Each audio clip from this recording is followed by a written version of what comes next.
guys, hindi na tayo makatapos-tapos guys. Pumatak na yung ulan guys.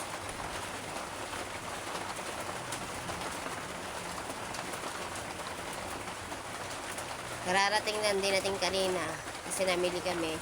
Kararating lang natin guys. Tapos naglaban na ako pag uwi. Kaso nga lang ay bigla namang pumatak yung ulan.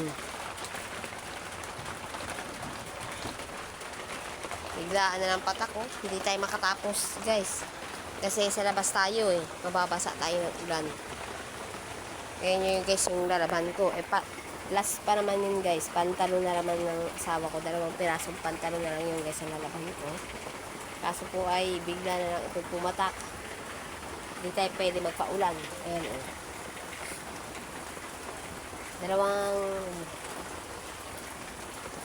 Dalawang pantalon na lang yan guys.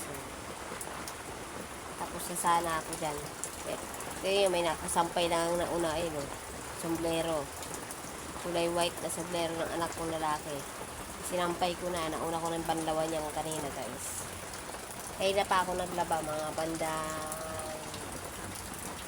alas 10 ng umaga. Alas 10. Kaso di pa tayo matapos-tapos ngayon. Kasi huminto ako kanina guys. Umakyat kami ng taas. Namili kami ng anak ko.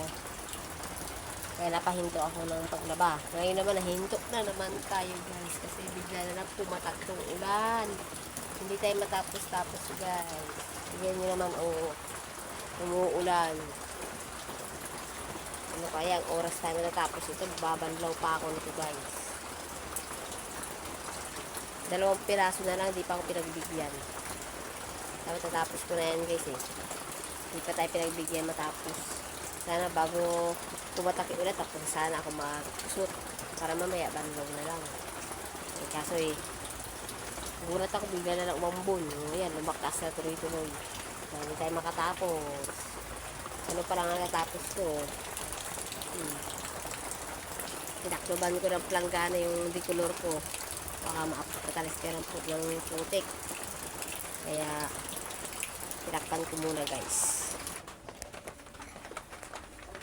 Ayan guys, hanggang dito na lang. Pagpapatuloy ko na yung aking lalaban. Thank you very much po sa inyo lahat. Humihinto na yung ulan guys.